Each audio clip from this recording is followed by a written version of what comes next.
You ask Tiger to solve. This deals with linear equations with one unknown.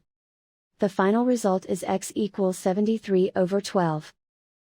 Let's solve it step by step. Simplify the expression. Find the greatest common factor of the numerator and denominator. Factor out and cancel the greatest common factor. Group all constants on the right side of the equation. Add 1/12 to both sides. Combine the fractions. Combine the numerators. Reduce the zero numerator. Simplify the arithmetic.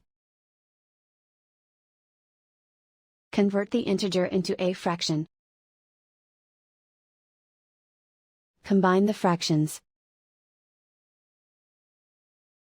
Combine the numerators. And so the final result is x equals 73/12.